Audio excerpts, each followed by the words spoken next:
guys. Alright guys, just talked to the guy that owns J-Diz Fishing. If you guys don't know who that is, it's a kayak shop down in Monticello.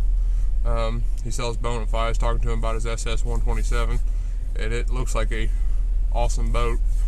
He said he used to fish a Jackson big rig, and that this bona fide was more stable than the big rig, but I still kind of like the big rig just because it's got rod tubes in the sides of it instead of having rods sticking up everywhere. But we're going to let him get off the boat ramp. I'm going to warm up for a minute. We're going to crank this heat up. And then we're going to grab the boat. And we'll get out of here and go bank fish on the other end of the lake down by the spillway where it's a little deeper. Run crankbait, chatterbait, stuff like that. Yeah. Awesome day. My hands are cold. Cold. My paddle is soaking wet. My shoes are wet. The boat leaks just a little bit. Actually a couple guys out here I work with. Kind of out here. One of them's out in the boat out here in the middle. Out there trout fishing. So hopefully good luck to them guys. And hopefully they catch something. Hopefully I catch something and it's not a day I get skunked. But I do know they had a big fish kill last year. So I don't know what the bass population in this lake's like anymore. I know the last couple of years I've been able to pull 4 or 5 pounders off of beds for a small lake where the average is 2 pounds. Catching a couple 4 or 5 pounders is pretty good for out here. My beard looks like crap. Sorry. I might edit that out. So yeah, if you guys are out and about and you see me, make sure you say hi like these guys did. There's somebody sitting over here on the bank. I don't even know who it is. They hollered at me, asked me if it floated or not. So far it's floating. It's leaking a little bit, but we do have one small leak in the back. I think it's around that drain plug and that globbed up crap of silicone they put in there. So I have to fix that. But outside of that, it did pretty good. It's a little tippy, but I think it'll manage just fine with a couple of kids in there. We'll be golden.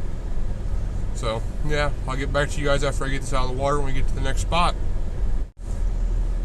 I do want to say one more thing, guys. Not bashing on anybody or anything else, but I might have shared a post about it. I'm not entirely sure. I can't remember. I'd have to look through my Instagram and my Facebook. But if you're in a boat, kayak, canoe, whatever, make sure you guys got your stuff ready so you're not sitting on the ramp, taking up the ramp, and then getting your stuff ready. This guy over here, I'm not going to name names or anything else, but he's got his boat sitting at the ramp, blocking the ramp, and he's up here at his truck getting all his fishing rods ready, getting his life jacket on, all that stuff, doing everything that he should have done before he launched his boat. Flat out. He should have had his rods in the boat, all his stuff in the boat where he could have launched his boat, moved his truck out of the way, and then next person can get in there, because I've been sitting here for 10 minutes now waiting on him to get ready to get his boat off the ramp. Mine's just kind of set there, the little dock next to the ramp tied off, which is what that little dock's there for.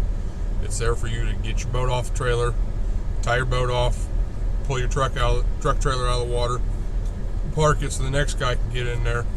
Just make sure you guys have your stuff together. Don't be that guy. Don't be that guy on the water. Don't be that guy at the ramp or anything else. Just make sure you got your ducks in a row. Get your stuff together. Get ready off the ramp.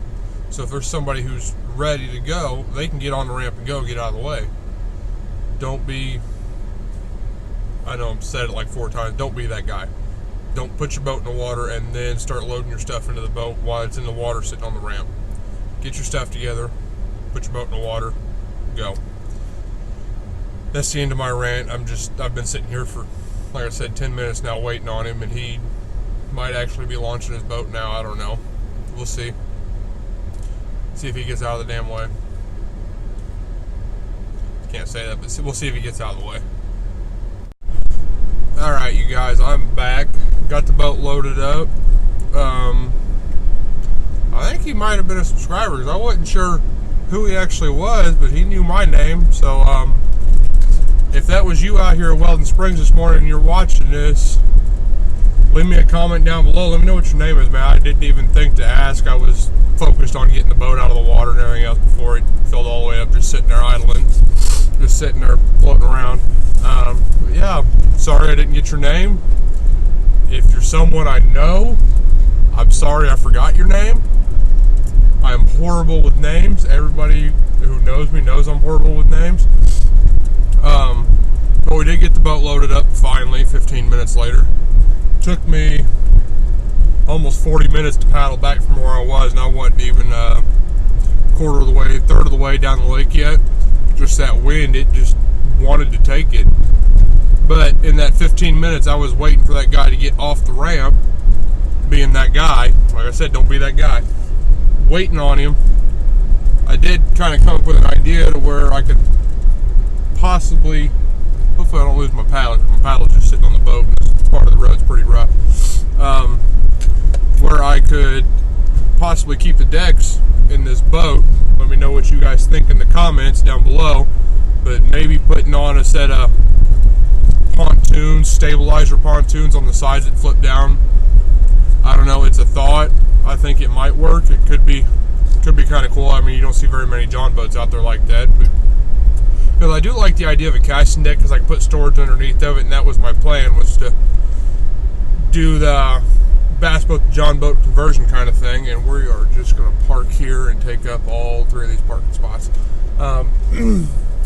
That was kind of my idea, was to do something like that and do the John boat to bass boat conversion, but with it being as rickety and wobbly, I guess rickety is not the right word, but wobbly as it is, I don't know, maybe a set of floats out on the sides just to kind of help stable it out might be alright, especially as long as I'm not paddling it, because that thing was a bear to paddle with a kayak paddle, that's for sure. So yeah, we may do that. I may look into it. If you guys got any concerns about it or any ideas about it, drop it in the comments down below, and I'll definitely look into it. I mean, if I use one of your guys' ideas, I may give something away, t-shirt, something like that. I'm trying to work on some t-shirts right now. I've got one in the works that'll be mine, just to kind of try out, just to see how I like the design and everything else. But we may go into t-shirts. I don't know. I'm not sure. I haven't decided yet. I may just make a couple for me, and that'll be done, just a little extra promotional. But I don't know. We get big enough, we may do that. That may be part of our next giveaway. We need to hit that 50 subscribers, guys. We are right now at 48. We are 2 away. 2 away from giving away that Spro fast sinking swim bait. You guys who have subscribed here recently, and those of you who have been with me from the beginning, you guys are awesome. I appreciate the support. I really do. All this is coming out of my own pocket, so it's not like I don't have sponsors or anything else. I'm trying to do this to share my love and passion for the outdoors with everybody else out there, and just so everybody else can kind of get a different perspective of it, because you guys may come fish this lake and then not catch anything, but I may come out here and heck, I could be right behind you fishing and filming at the same time. Come out here and catch fish, and you guys may learn something about this lake, because I've been fishing this lake for 10 years. This is my go-to. When I need to pick me up, usually this is my go-to. If I've had a rough couple of fishing trips out, I know I can catch fish here, but apparently here lately I cannot. So we will find out. I'm gonna take you guys with me, obviously, but we're gonna head down here.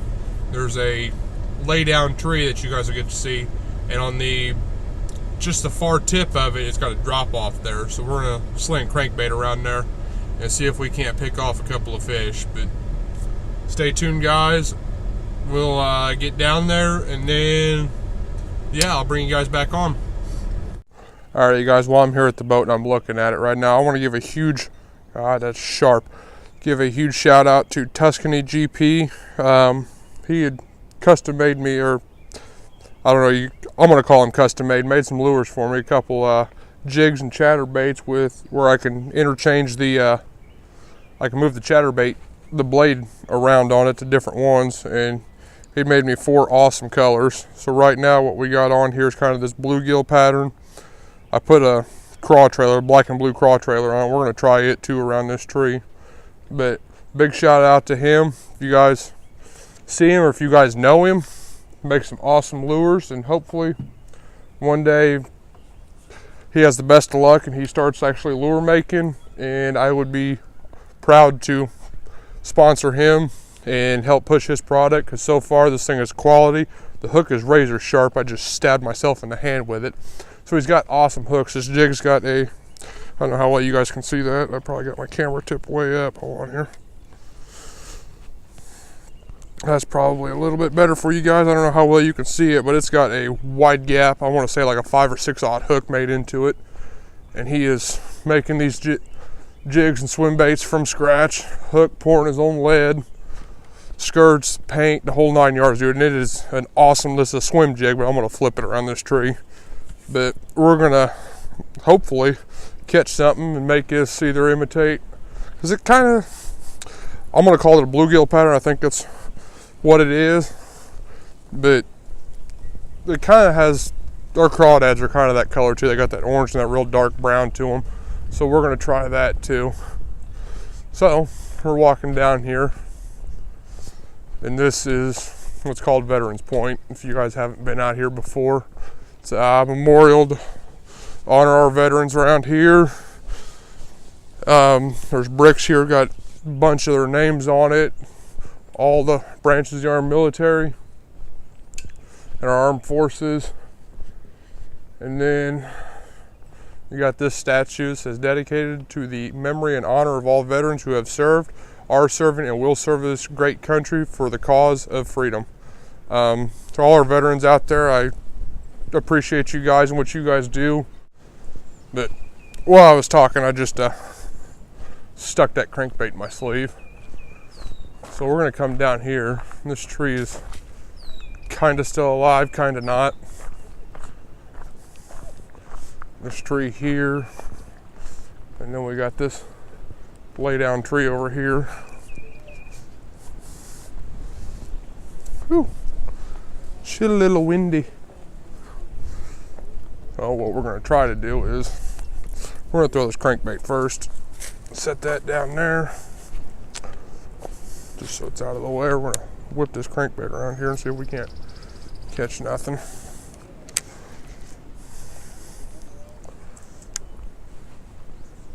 Make sure ain't no tree behind me I'm going to hook. That's awesome right off the bat. This is why I hate mono, guys. This right here is exactly why I hate mono. Because I'm probably going to hang this crankbait up too, because it's smack in the middle of this tree.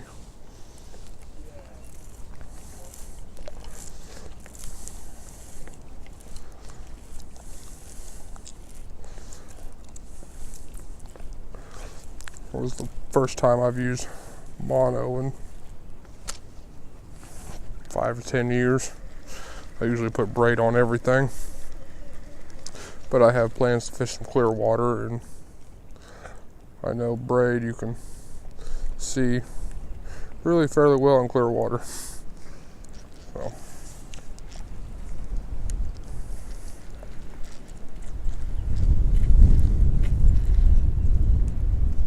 this is going to be fun.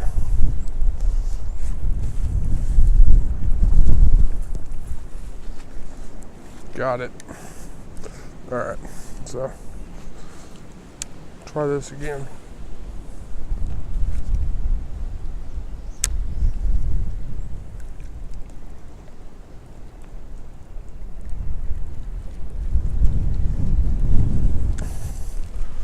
Well, it ain't a fish, but that'll stop that thump. Then you guys, I'm using my microphone to try and cut the wind down, but it is super windy out here, so I apologize for any wind noise that does get through. I've got this big furry deal on the microphone trying to cut that wind noise out, but I don't know if it's going to or not.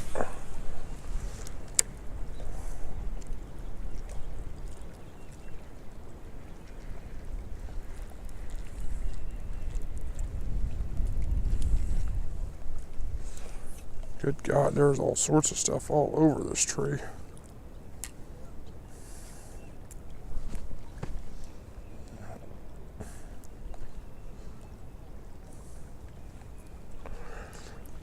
But apparently this is the happening place to be today.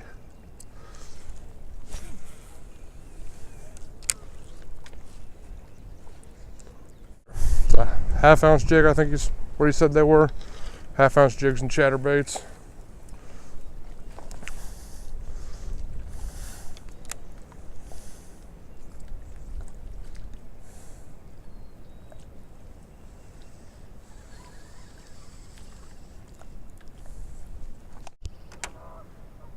All right, you guys, we're gonna wrap this video up, but just again want to give a huge shout out to Tuscany GP for making these awesome jigs and chatterbaits. With the blades are interchangeable on them, so I can move this blade to this jig and make this one a chatterbait and this one a black jig.